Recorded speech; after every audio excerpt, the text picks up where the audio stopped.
গ্রামের পাশে একটি ছোট টিয়া পাখি বাস করত। একদিন সে খাবারের খোঁজে উড়ে যাচ্ছিল।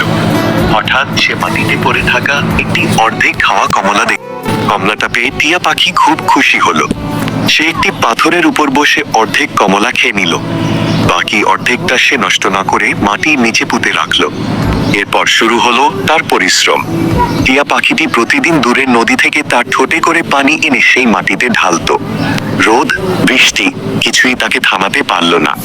কিছুদিন পর মাটি ফোড়ে একটি ছোট চারা গাছ বের হলো। টিয়া পাখি আরো যত্ন নিতে লাগলো। দিন যেতে লাগলো আর ছোট গাছটি ধীরে ধীরে বড় হয়ে একসময় একটি বিশাল কমলার গাছে পরিণত হলো। গাছ ভরে গেল রসালো কমলায়। টিয়া পাখি খুব খুশি হলো। সে শুধু নিজে খায়নি, বরং অন্যান্য পাখি ও প্রাণীদেরও দিক এনে ফল খাওয়াল। পুরো পাহাড় আনন্দে ভরে উঠল। হঠাৎ একদিন একটি ঝড় এলো। ঝড়ে গাছের কিছু অংশ ভেঙে গেল। টিয়া পাখি খুব কষ্ট পেল, কিন্তু হাল ছাড়ল না। সে আবার নতুন করে বীজ পুতল এবং আগের মতোই যত্ন নিতে শুরু করলো। তার পরিশ্রমের ফলে একসময় পুরো পাহাড় জুড়ে অনেক কমলার গাছ হয়ে গেল। টিয়া পাখি তখন গর্ব আর আনন্দে ভরে উঠল।